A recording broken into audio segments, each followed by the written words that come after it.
స్వేచ్ఛ TV culture సాహితీ ప్రతిభ ప్రేక్షకులకు స్వాగతం. ప్రస్తుత కార్యక్రమం జీవనాడి 81లో ఆధునిక కవి అరణ్యకృష్ణ రచించిన కవిత్వాన్ని పరిచయం చేయబోతున్నాం. వ్యాఖ్యాత జీవన్. కవిని గురించిన వివరాలు క్లుప్తంగా. అరణ్యకృష్ణ అసలు పేరు కనకదండి శ్రీనివాస కృష్ణమూర్తి. స్వస్థలం గుంటూరు, ప్రస్తుత నివాసం హైదరాబాద్. విప్లవ పౌర హక్కుల ఉద్యమాలతో స్ఫూర్తి పొందిన ఈ కవి 1988 నుండి కవిత్వం రాస్తూ 1994లో తన మొదటి కవిత్వ సంపుటి నెత్తురోడుతున్న పదచిత్రం ప్రచురించాడు. మరలా 2016లో తన రెండవ కవిత్వ సంపుటి కవిత్వంలో ఉన్నంతసేపు తీసుకొచ్చాడు. 1988 నుండి 2021 వరకు రాసిన స్త్రీకేంద్రక కవితలతో మనిద్దరం అనే కవిత్వ సంపుటి కూడా ప్రచురించాడు. తెలుగులో తొలి ఆధునిక ఫెమినిస్ట్గా పేరొందిన సావిత్రి గారి జీవితాన్ని, సాహిత్యాన్ని ఒకచోట చేర్చి 1992లో ఆమె అస్తమించలేదని అనే స్మృతి సంచికకు సంపాదకత్వం వహించాడు. కేవలం కవిత్వం మాత్రమే గాక కవితాత్మకమైన వచనంతో సామాజిక, సాంస్కృతిక, రాజకీయ వ్యాసాలను వివిధ వెబ్సైట్స్లో తన శీర్షిక ద్వారా అందించాడు. అలాంటి వ్యాసాలతో కొంచెం నిప్పు కొంచెం నీరు అనే వ్యాస సంపుటిని 2022లో ప్రచురించాడు. అరణ్యకృష్ణ ఒక యాత్రికుడు. దేశ విదేశాల్లో తరచూ పర్యటిస్తుంటాడు. అలా పర్యటించిన ప్రాంతాల గురించిన యాత్రా కథనాలు వెలువరించాడు. ఇంతేకాకుండా సినిమా సమీక్షలు, సాహిత్య వ్యాసాలు కూడా రాస్తూ ఉంటాడు. ఇక ఆయన కవిత్వం విషయంలోకి వస్తే, నేను పారేసే ప్లాస్టిక్ టీ కప్పు కోసం రైలుతో పాటు కిటికీ పక్కన పరిగెత్తే అనాథ కుర్రాడు ఓ ఆకలి గేయంలా నా వెంటబడతాడు అనే కవితావాక్యాలు తొలిసారిగా 1989లో విన్నప్పుడు ఎవరి కవి అంటూ విస్తుపోతూ చూసింది తెలుగు సాహితీలోకం. వినూత్నమైన ప్రతీకలతో, శక్తివంతమైన అభివ్యక్తితో ముందుకొచ్చిన ఈ యువ కవిని మనసారా అభినందించాం. అప్పటి నుంచి దశాబ్దికి పైగానే ఈ కవితో ప్రజారచయితల సమాఖ్యలో కలిసి నడిచాం. ప్రజారస అధికార ద్వైభాష పత్రిక సాంస్కృతిక ప్రగతికి తను రాసిన చక్కటి కవితలను అందించడమే గాక ఇతర కవులు, రచయితలను రాయించి మరీ ఆ పత్రిక అభివృద్ధిలో తన వంతు తోడ్పాటును అందించాడు అరణ్యకృష్ణ. అలాగే ప్రజారచయితల సమాఖ్య ప్రచురించిన అనేక సంకలనాలకు విలువైన తోడ్పాటును కూడా అందించాడు. అప్పటి నుంచి ఇప్పటిదాకా ఆయనతో కలిసి సాహితీ యానం చేస్తున్నందుకు గర్వంగా ఉంది నాకు. ప్రస్తుత కార్యక్రమం జీవనాడి 81లో ఆయన వెలువరించిన నెత్తురోడుతున్న పదచిత్రం, అలాగే కవిత్వంలో ఉన్నంతసేపు అనే రెండు కవితా సంపుటాలను పరిచయం చేయబోతున్నా. నెత్తురోడుతున్న పదచిత్రానికి సుప్రసిద్ధ విమర్శకులు కె రంగనాథాచార్యులు ముందు మాట అందించారు. అలాగే కవిత్వంలో ఉన్నంతసేపు అనే సంపుటికి సుప్రసిద్ధ కవి, విమర్శకులు కె శివారెడ్డి విలువైన పీఠిక సమకూర్చారు. అరణ్యకృష్ణ కవిత్వం ఆశాంతం చదివిన తరువాత ఆ ఇద్దరి పీఠికలు చదవండి. ఎన్నో విలువైన ప్రతిపాదనలు వాటిలో మనకు లభిస్తాయి. ముందుగా నెత్తురోడుతున్న పదచిత్రం కవితా సంపుటిని పరిశీలిద్దాం. ఇందులో మొత్తం 30 కవితలు ఉన్నాయి. ఇవి 1988-94ల మధ్య కాలంలో వచ్చినవే. ఆ దశాబ్దిలో తెలుగు సమాజం అనేక సామాజిక, రాజకీయ, ఆర్థిక సవాళ్లను ఎదుర్కొంది. ప్రజా పోరాటాలు కూడా ఆ దశాబ్దిలో దేశవ్యాప్తంగా ఉవ్వెత్తున ఎగసిపడుతున్నాయి. ఈ కాలంలో వచ్చిన సామాజిక, ఆర్థిక మార్పులనే కాకుండా మానవ సంబంధాల్లో వస్తున్న మార్పుల్ని సైతం తన సాహిత్యంలో రికార్డు చేశాడు అరణ్యకృష్ణ. ఆ దృష్టితో చూసినప్పుడు ఆ దశాబ్దిలో వెలువడిన ఉత్తమ కవితా సంపుటాలలో ఇది కూడా ఒకటిగా పరిగణించవచ్చు. ఇప్పుడు కవి అరణ్యకృష్ణ కవిత్వాన్ని ఆస్వాదిద్దాం. ముందుగా పుస్తక శీర్షికతో వచ్చిన కవిత చూడండి. కవితా శీర్షిక నెత్తురోడుతున్న పదచిత్రం. విషాదాన్ని కవిత్వంతో తప్ప మరి దేనితో అంచనా వేయగలం? నేను పారేసే ప్లాస్టిక్ టీ కప్పు కోసం రైలుతో పాటు కిటికీ పక్కన పరిగెత్తే అనాథ కుర్రాడు ఓ ఆకలిగేయంలా నా వెంటబడతాడు. మంచినీళ్ల గ్లాసులు అందిస్తూ ఇరానీ హోటళ్లలో, న్యూస్ పేపర్లు అమ్ముకుంటూ క్రాస్ రోడ్లలో దగ్ధమైపోతున్న శైశవ గీతాలే కనిపిస్తాయి. ముక్కలైపోతున్న ఓ బాల్య కవిత చెత్త కుండీలో గాజు పెంకుల మధ్య రొట్టె ముక్కల్ని ఏరుకుంటూ ఉంటుంది. హ్యాబిట్స్ సర్కిల్లో బూట్ పాలిష్ కుర్రాళ్ళు గులాబీ కోటు ముళ్ళకి చిక్కుకొని గాయపడ్డ గీతాల్లా వేలాడుతుంటారు. సికింద్రాబాద్ సెంట్రల్ ఎదురుగా పేవ్మెంట్ల మీద స్వదేశంలోనే శరణార్థుల్లాంటి పిల్లల మందలు ఈ దేశంలో జనన మరణాల చట్టబద్ధతని వికృతంగా గానం చేసే అవక్ర గేయాల్లా కనిపిస్తారు. పసివాసన బదలని దగాపడ్డ గీతాలే మనం నీలరంగు బెడ్రూముల్లో మెత్తటి పరుపుల మీద బొక్కాబోర్లా పడి దొర్లుతున్నప్పుడు చలిలో పాల పాకెట్లతో వచ్చి మనల్ని నిద్రలేపుతాయి. రాత్రి నిద్రబద్ధకం మీద మనం వేడివేడి ఛాయ్ పోసే వేళకు మడతలు పెట్టిన విషాద వార్తాపత్రికల్లా తమని తాము విసిరేసుకుంటూ ఉంటాయి. పసితనపు వెన్నుపూసల్ని ఇస్త్రీ బళ్ల మీద దుప్పట్లుగా పరిచి తెగిపడ్డ పావురం రెక్కల్లాంటి చేతులతో బట్టల్ని ఇస్త్రీ చేసి మనల్ని దర్జావంతుల్ని చేస్తాయి. మన బూట్ల కోసం బాల్యాన్ని పేస్టుగా మార్చి పాలిష్ చేసి మన హోదా పెంచుతాయి. మన వినోదం కోసం రోడ్డు పక్కన గారడీ ప్రదర్శనల్లో నెత్తురు కక్కుకుంటూ గిలగిలా కొట్టుకుంటూ ఉంటాయి. దొమ్మరి ఆటల్లో టైట్ రోప్ మీద అస్తిత్వపు అనిశ్చితత్వాన్ని ఉత్కంఠగా ప్రదర్శిస్తాయి. బాల్యానికి మనుగడ ప్రశ్నార్థకమై పోరాటమై జీవన్మరణమైనందుకు బాల్యం అమ్మకపు సరుకై మనకు నిత్యావసర వస్తువైంది. మనమంతా బాల్యాన్ని పిండుకొని ఓ నిత్తురోడుతున్న పదచిత్రంగా చేసినందుకు ఛందోబద్ధ పద్యాల్లాంటి జీవితాల్ని పకడ్బందీగా గడపగలుగుతున్నాం. బాల్యపు విషాదమంతా మన వేళ్ల కొసలకి గేయాలై గీతాలై కవితలై వేలాడుతున్నది.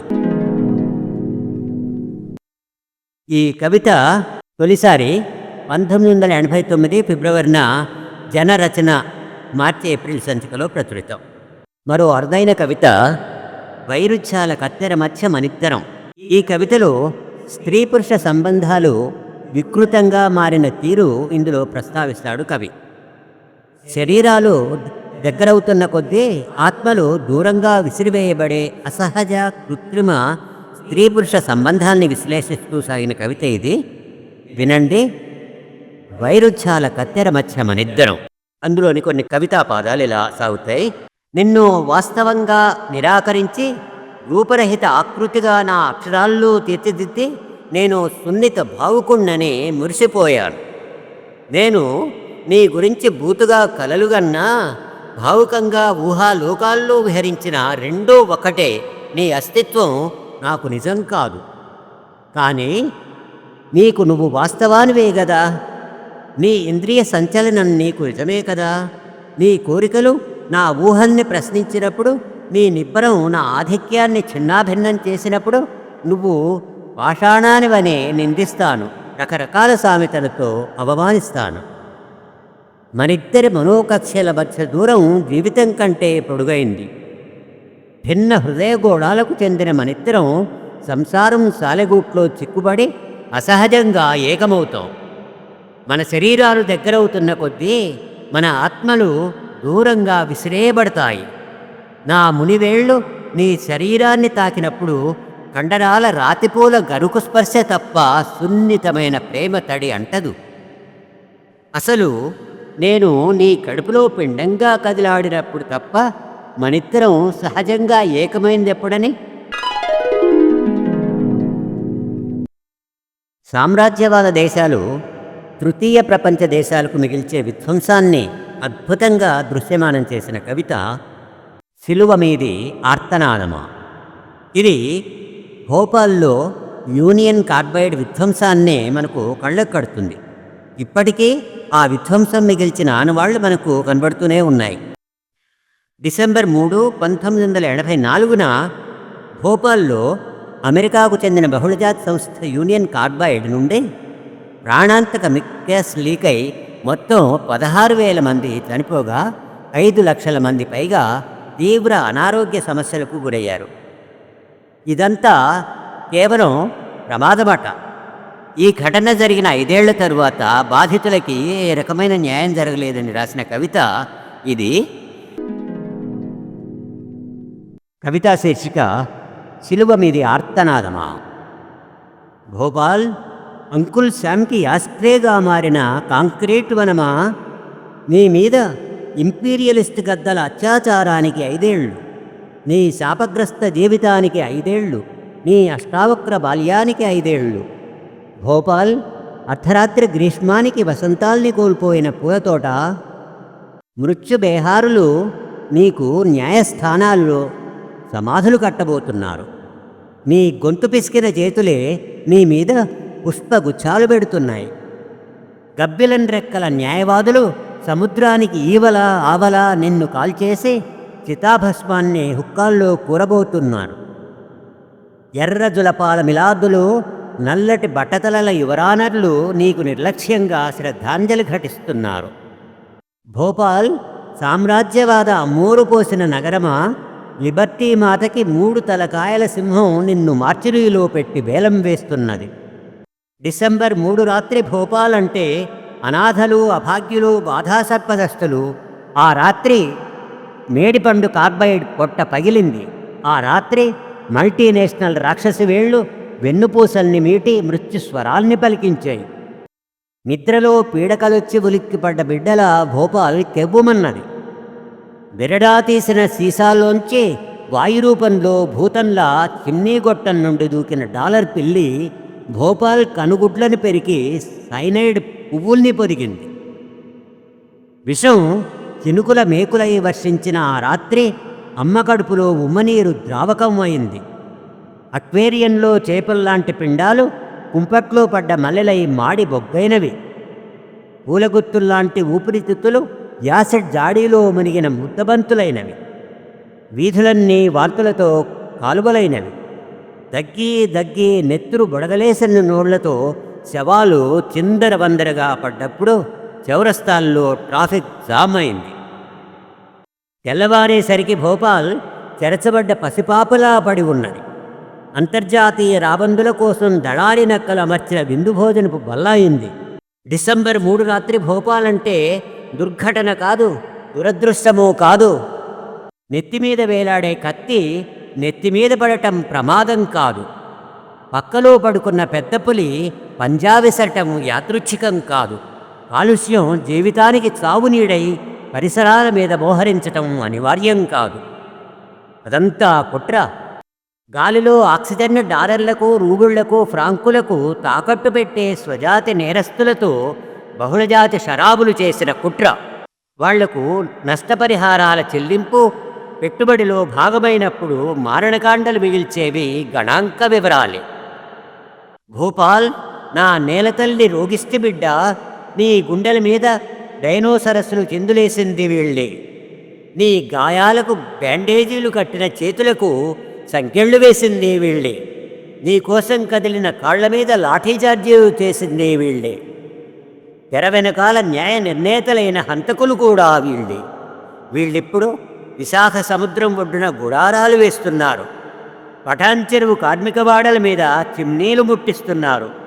బలియాపాల్ తల నరికిన నెత్తుడితో అణిశుద్ధి చేస్తున్నారు. నాగార్జున సాగర్ నీటి తరగలగుండా చెర్నోబిల్ విషాదాన్ని పంట పొలాల్లోకి సరఫరా చేస్తున్నారు. భోపాల్, శిలువ మీద ఆర్తనాదమా, నీ ఆక్రందనలు మా గుండెల్లో అణుకంపనలు పుట్టించాయి. ఈ మట్టిలో మిగిలిన పత్రహరితం మీద ఆన మా చుట్టూ కరడుగట్టిన ఆమ్లపు తెరల్ని తగలబెడతాం. సెలయేళ్లకి, అడవులకి, జలపాతాలకి, సమస్త ప్రకృతి సౌరభాలకి మా ఊపిరి తీగలతో కంచెగడతాం. వడగళ్లని, వర్షబిందువుల్ని, ఇంద్రధనస్సుల్ని రేపటి బాల్యానికి మా కానుకగా మిగుల్చుతాం.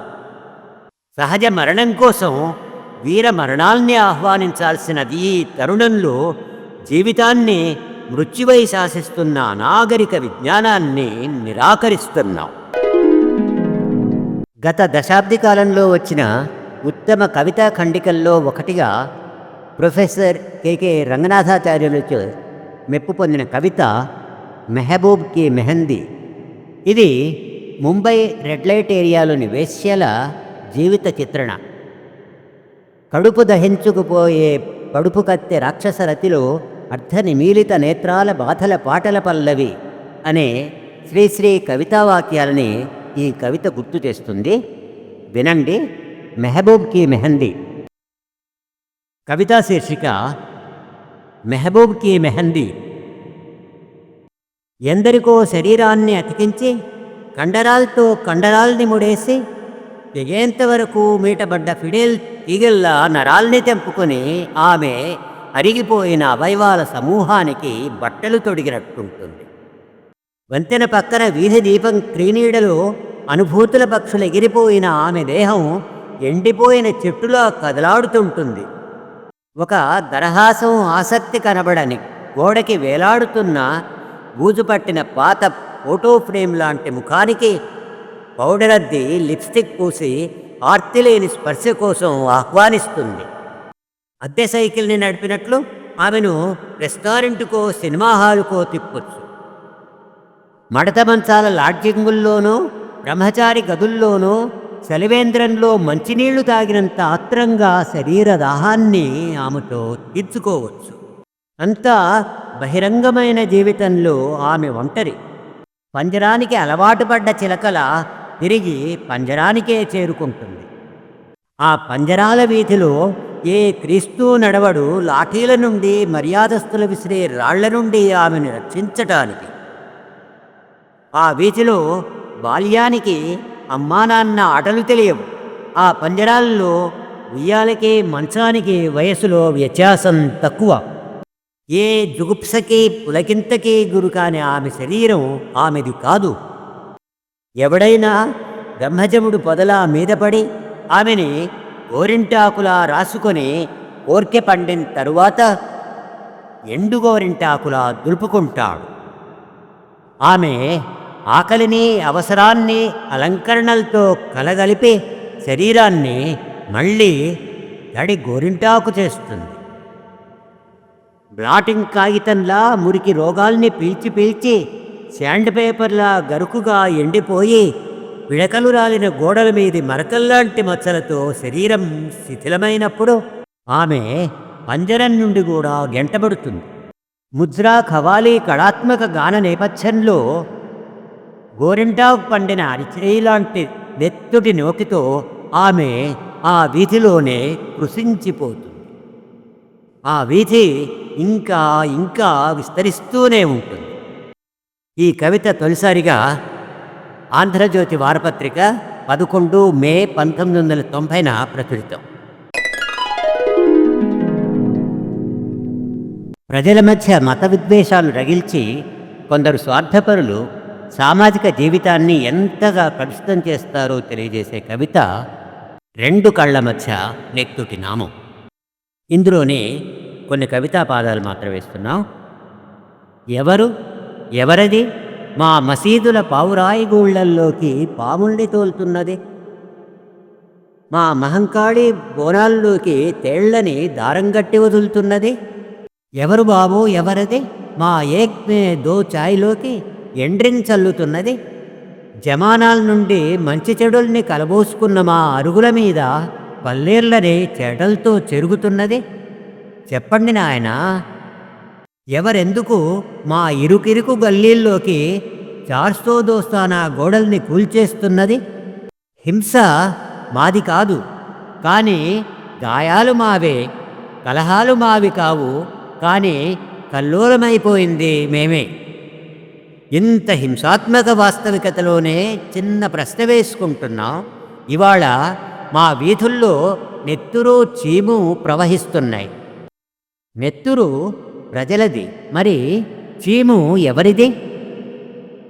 ఈ కవిత తొలిసారిగా సాంస్కృతిక ప్రగతి ద్వైమాస పత్రిక ఫిబ్రవరి మార్చి సంచిక 1991లో ప్రచురితం.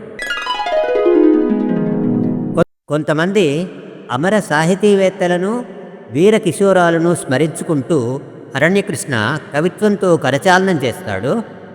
వినండి అటువంటి కొన్ని కవితా ఖండికలు. ముందుగా చెరబండరాజును స్మరించుకుంటూ ఆయన ఈ కవిత చెప్పాడు. కవిత శీర్షిక సూర్యుడి మీద వెలుగు చిమ్మిన వీరుణ్ణి స్మరించుకుంటున్నా. అంపశయ్య మీద నుండి నువ్వు రాల్చిన ప్రతి నెత్తుటి బొట్టు చిత్తడి చిత్తడిగా తగులుతూనే ఉంది.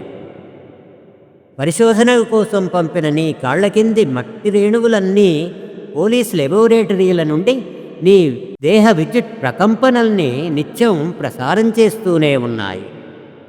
ఖండించబడిన నీ ముంజేయి కలాలుగా చీలిపోయి మా చేతుల్లో ఇమిడిపోతున్నది.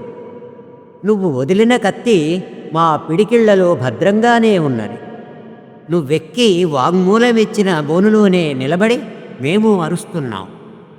ఒండ్లు విశాలమైపోతున్నాయి, న్యాయస్థానాలు ఇరుకైపోతున్నాయి, జైళ్ళు పగిలిపోతున్నాయి. ప్రజలందరూ నిందితులుగా గుర్తించబడుతున్నారు. జడ్జీలందరూ ఖాకీ రంగు యూనిఫామ్ తొడుక్కుంటున్నారు. రైతు కొడవలికి ఆనందంగా తలవంచిన పంటచేలని బాయినట్లు నరుకుతున్నాయి. సూర్యోదయం కాకముందే ఎన్కౌంటర్ నెత్తుటి వెలుగుల్లో పొద్దుతిరుగుడు పూలు దిగ్భ్రాంతిగా విచ్చుకుంటున్నాయి. తొలికోళ్ళు తల్లుల గర్భశోకాల్ని కూస్తున్నాయి. నేల అణువణువు నీ అక్షరాల అడుగుల కోసం తపిస్తున్నది. ఒక్కో అవయవాన్ని త్యాగం చేస్తూ ఆలోచనలకు మాంసకండరాల్ని చేర్చావు. కళాల్లో రక్తమై ఇమిడిపోయావు. చెరబండరాజు, రక్తాక్షరాలు చల్లుకుంటూ నిన్ను నాటుకుంటూ పోతున్నావు.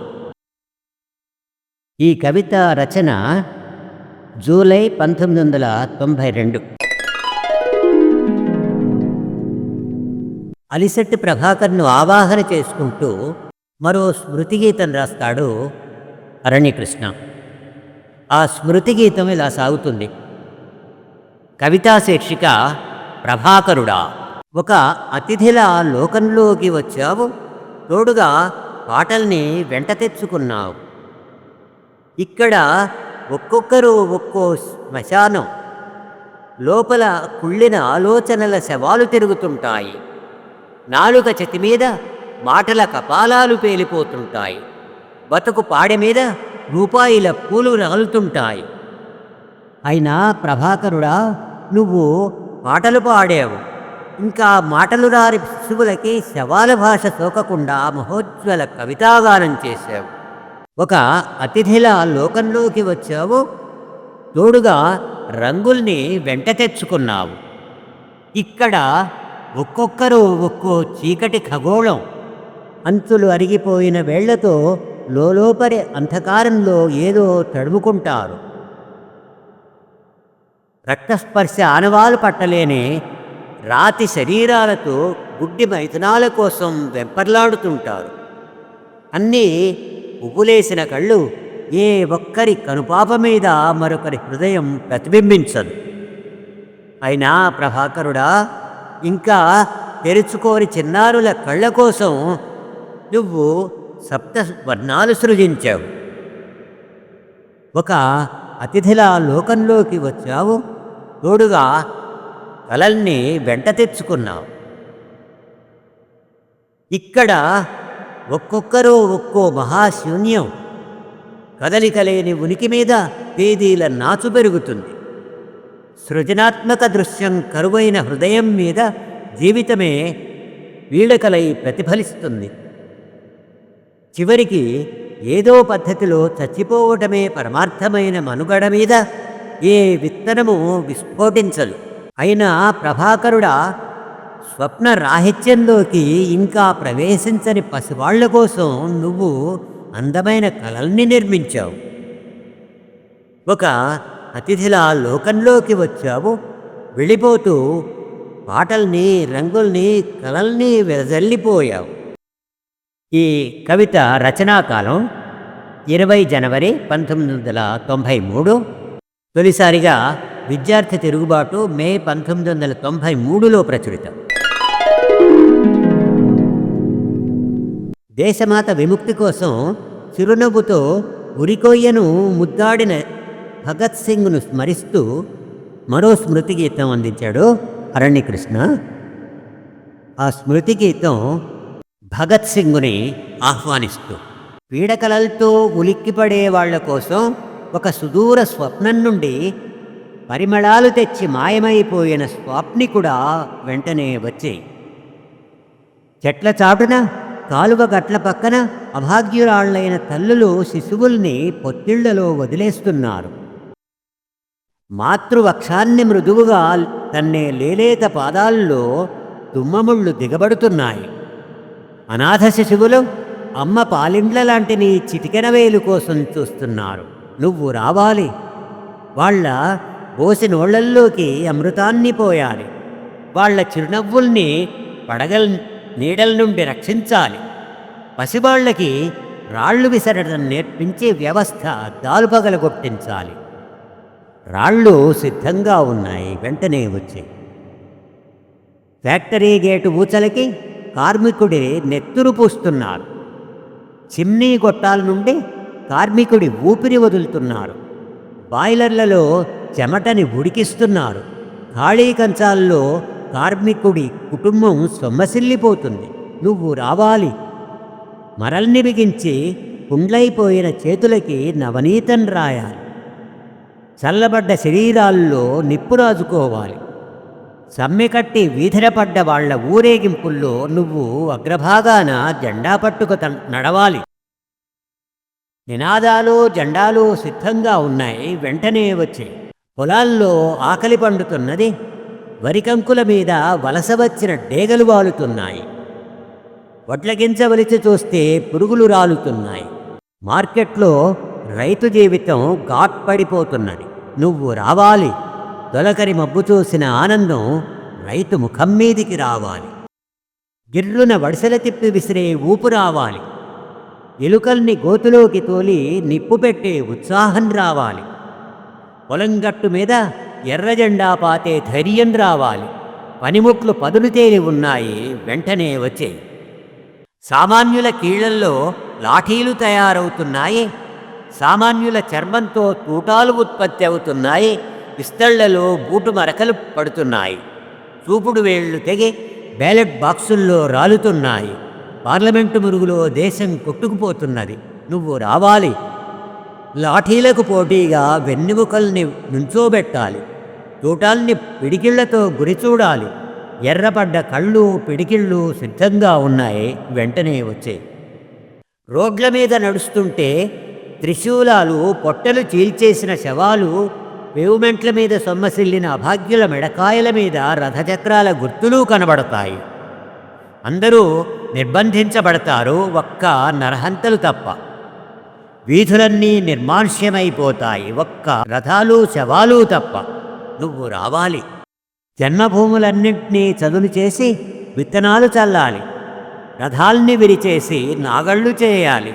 రైళ్లలో జంక్షన్లలో పేలబోయే బాంబుల్ని మరోసారి పార్లమెంటు అసెంబ్లీల మీదకి విసరాలి, వెంటనే వచ్చి. గ్రామాల్లోకి పరిగెత్తితే పొలం గట్ల మీద గోనె సంచుల్లో శవాలు.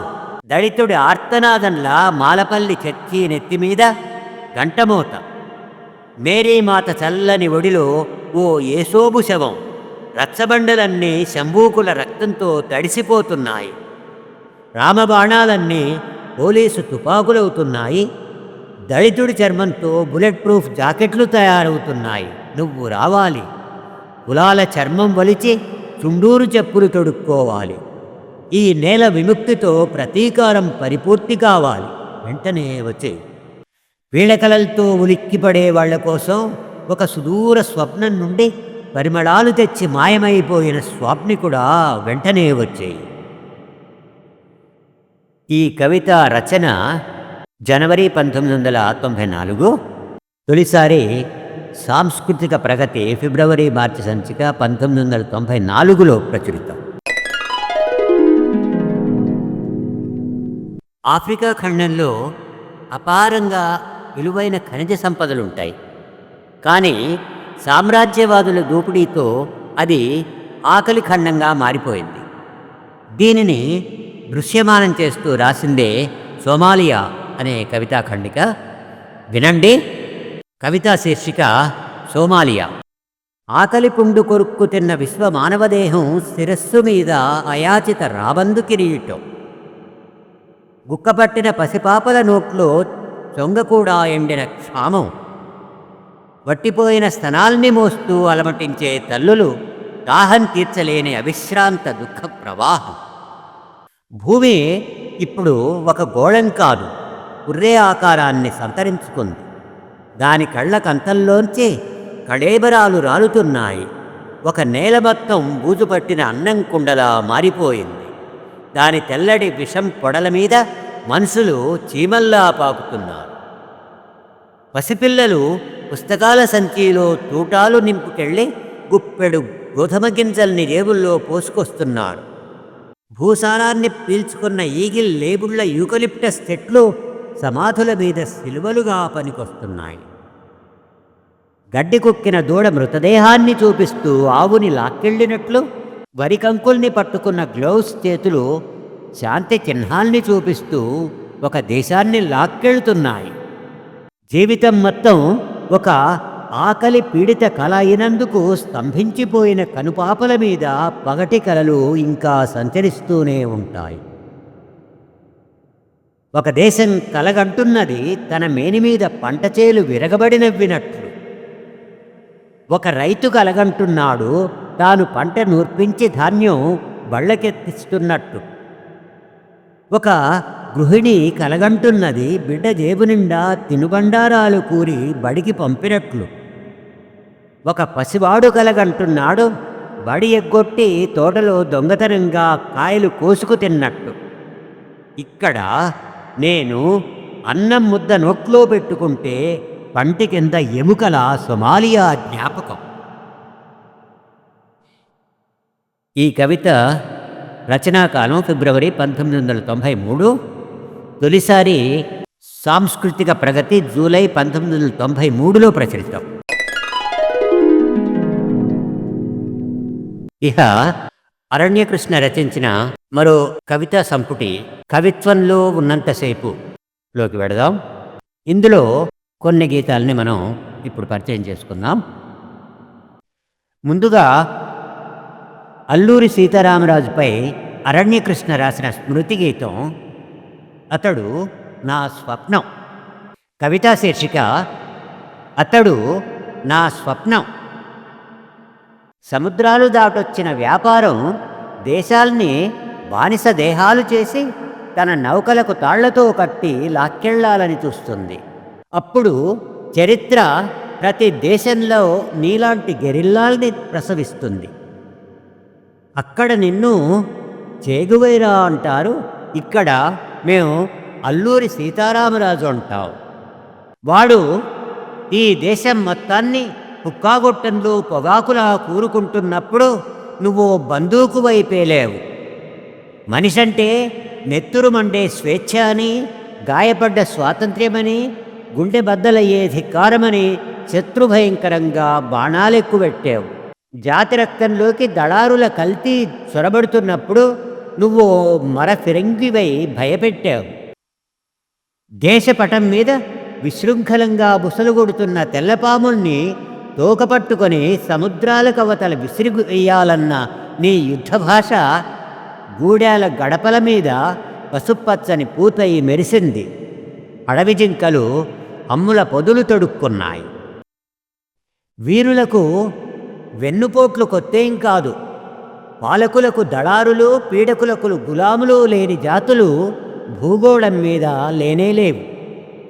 నువ్వు ఊదిన కులిమికి మన్యం కార్చిచ్చై జనం నిప్పులై ఎగిసినప్పుడు శత్రువు పిరికితనపు క్రూరత్వానికి నువ్వు మరణించిన మహాసముద్రానివయ్యావు. స్వాతంత్ర్యమంటే జాతీయ జెండా చుట్టుకొలతలు రంగులు మారటం కాదు. స్వేచ్ఛ అంటే ఉరితాళ్లకు మనమే బంగారు పూత పూసుకోవటం కాదు.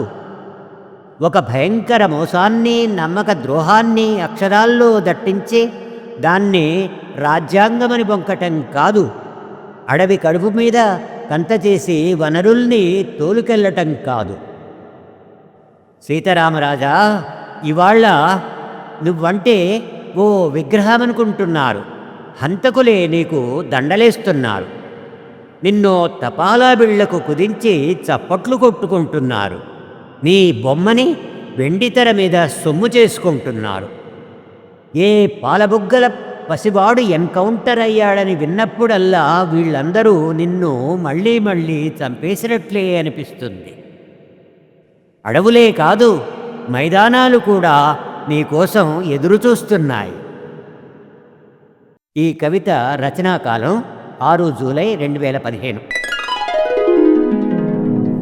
తన వాద్య పరికరం జముకుతో సాంస్కృతిక చైతన్యం తీసుకొచ్చిన శ్రీకాకుళ గిరిజన రైతాంగ పోరాట కవి సుబ్బారావు పాణిగ్రాహిని స్మరిస్తూ ఆయన రాసిన మరో అద్భుతమైన స్మృతి గీతం జముకు. వినండి. కవితా ఖండిక జముకు. వసంతమేఘాల గర్జనని పాటగా చేసుకున్నవాడు, పాటని జీవితంగా ఎక్కుపెట్టినవాడు, జీవితాన్ని ఉద్యమంగా చిత్రించుకున్నవాడు, చేతివేళ్లని వాద్యంగా చేసుకున్నవాడు, వాద్యాన్ని కంఠంగా మార్చుకున్నవాడు, కంఠాన్ని నినాదంగా మలుచుకున్నవాడు, జనాల్ని కళ్ళుగా చూసుకున్నవాడు, కళ్ళని ఫిరంగులుగా ఎత్తిపెట్టినవాడు, ఫిరంగుల్ని దిక్సూచులుగా నిలబెట్టినవాడు, శఠగోపం పక్కనబెట్టి బందూకు పట్టినవాడు, దేవుడి పీఠం మీద ఎర్రజెండా పాతినవాడు, స్వర్గారోహణ వదిలిపెట్టి అమరత్వం బాట ఎంచుకున్నవాడు. అతని దేహం సుబ్బారావు పాణిగ్రాహి, అతని వ్యక్తిత్వం విప్లవం. ఈ కవిత తొలిసారిగా మాతృక జనవరి 2016 సంచికలో వెలువడింది. మరో కవితా ఖండిక కె శివారెడ్డి ఎట్ 72. సుప్రసిద్ధ కవి విమర్శకులు కె శివారెడ్డి 72వ వసంతంలోకి అడుగుపెట్టిన సందర్భంగా రాసిన కవిత. వినండి ఆ కవిత. మట్టి మీద, మట్టి నుండి లేచిన చెట్టు మీద, చెట్టు మీదెక్కిన పిట్ట మీద, సముద్రం మీద, సముద్రం ఒడ్డున ఇసుక తిన్నెల మీద, ఇసుక తిన్నెల మీది పాదముద్రల మీద, ఆకాశం మీద, ఆకాశంపైనే చీకట్ల మీద, చీకట్లు విసిరే కాంతి పుంజాల మీద, అడవుల మీద, అడవులు పెంచిన ఆకుపచ్చని ఆశల మీద, ఆకుపచ్చని ఆశలతో సాయుధమైన కలల మీద, పల్లె మీద, పల్లె ఒంటి గాయాల మీద, గాయాలు మిగిల్చిన కసి మీద, మనిషి మీద, మనిషంతటి ప్రేమ మీద, ప్రేమతో పరితపిస్తూ హత్తుకునే హృదయం మీద, గుండె మీద, గుండె లోతుల్లోని స్నేహం మీద, స్నేహం కురిపించే అత్తరు జల్లుల మీద, కళ్ళ మీద, కంటికొసల నీటి మీద, కన్నీళ్లు నింపుకున్న కలాల మీద కవిత్వం జెండా ఎగరేసినవాడు. ఈ కవితా ఖండిక మొదటిసారిగా సారంగా వెబ్ మ్యాగజైన్ 20 ఆగస్టు 2015 ప్రచురితం. మరో అద్భుతమైన కవితా ఖండికతో ఈ కార్యక్రమాన్ని ముగించుకుందాం. కవితా ఖండిక హింస ఆడే కాళ్ళు. జనపథపు ఆనందంతో వెలిగిపోయిన ముఖాలు, పోరాట సంబరాన్ని చెందించే ముఖాలు, ఏవేవో ఆశయాలతో రక్తం ఉరకలెత్తే ముఖాలు, ఈ ముఖాల్ని యూనిఫామ్ తొడుక్కున్న హైనాలు పట్టిపీకాయి. రాజ్యం కత్తిపీటై క్రూరంగా చెక్కేసింది. పోరాటం చేసేవాళ్ళు సజీవులుగానే కాదు, శవాలుగా కూడా రక్తాన్ని మరిగింపజేస్తారు. ఒక్కో మృతదేహానికి ఒక్కో సజీవ చరిత్ర. అది వాళ్ళ గడ్డగట్టిన కనుపాపల్లో కనిపిస్తుంది. రండి, కార్పొరేట్ బాబులు ఇనుమడించిన ఉత్సాహంతో రండి. పలుగు పారలు, డైనమైట్లు, బాంబులు, ప్రొక్లైనర్లతో రండి. ధ్వంసం చేసి దోచుకున్న దాన్ని ఎత్తుకెళ్ళటానికి బహుళజాతి కంటైనర్లతో రండి. మీ తరఫున యుద్ధం చేసి రాజ్యం పరిచిన నెత్తెటు మడుగుల రెడ్ కార్పెట్ల మీద పరుగులెత్తుతూ రండి. బాయినట్లతో పొడి చేసిన ముఖాల్లేని మొండేల్ని, తెగిపడ్డ అవయవాల్ని తొక్కుకుంటూ ఉబలాటంగా రండి. లక్షల ఏళ్లుగా నిటారుగా ఎగిసిన కొండలన్నిటినీ పేల్చిపారేయండి. భూమిని బద్దలు చేయండి. చెట్లని బాంబులతో కూల్చి పత్రహరితం పేగుల్ని మెడలో వేసుకు తిరగండి. కొండల రొమ్ముపాలు లాంటి జలపాతాలకి నిప్పెట్టండి. ఆదివాసీల అందమైన అమాయకపు హింస ఆడే కాళ్ళు నరకండి. కొమ్ముబూరల్ని పగలగొట్టండి. దండారి, కొలాంబోడి పండగల్లో ఒళ్ళు మరచి పులకరించే గూమేల కోడల్ డప్పుల్ని మోకాళ్లకేసి కొట్టి విరగ్గొట్టండి. క్యాలికోమ్, పేప్రీ, కింగ్రీ వాయిద్యాల పీక నులిమేయండి. రేలపాటల గొంతుల్లో సీసం పోయండి. గోండు గుస్సాడి కిరీటాల్ని విరిచేసి నెమలి పించాల్ని తగలబెట్టండి. వాళ్ళ కాళ్ల గజ్జెల్లోని తుంగగడ్డల పూసల్ని చిందరవందరగా విసిరేయండి. గదబ గిరిజనుడి గుడిసె ముందున్న మట్టి అరుగు మీదే మొదటి గుణపం పోటెయ్యండి. ఏ ప్రకృతి విలయం చేయలేని వినాశానికి పూనుకోండి. అడవినంతా ఓ కబేళాగా మార్చి నగరాల్లో ఫ్లైఓవర్లు, పబ్బులు, క్లబ్బులు, కాఫీ షాపులు కట్టుకోండి. ప్రకృతి సంపదని డబ్బు కట్టల్లోకి, విలాసాల్లోకి మార్చుకోవడమేగా నాగరికత అంటే. అడవి కడుపు కొల్లగొట్టి అక్కడి ఖనిజాల్ని బులియన్ మార్కెట్లలో షేర్లుగా అమ్ముకోవడమేగా పరిపాలన అంటే. దండయాత్రలు చేసేవాడు స్వదేశీయుడైతేనే, విదేశీయుడైతేనే. కానీ వీళ్ళు మాత్రం పుడుతూనే విల్లంబులు బాణాలతో పుట్టిన వాళ్ళే. ఈ కవిత సారంగా వెబ్ మ్యాగజైన్లో 30 అక్టోబర్ 2016న ప్రచురితం. ఈ కార్యక్రమం ఇంతటితో సమాప్తం. వచ్చే వారం జీవనాడి 82లో ప్రముఖ కథకుడు జాతశ్రీ రచించిన ఆర్తారావం కథను ప్రసారం చేయబోతున్నాం. అంతవరకు సెలవు. మీ జీవన్. స్వేచ్ఛా టీవీ కల్చర్ ఛానల్లోని మా కార్యక్రమాలను లైక్ చేయండి, మీ మిత్రులకు షేర్ చేయండి. మీ అభిప్రాయం కామెంట్ రూపంలో మాతో పంచుకోండి. స్వేచ్ఛా టీవీ కల్చర్ సబ్స్క్రైబ్ చేయటం మరవకండి.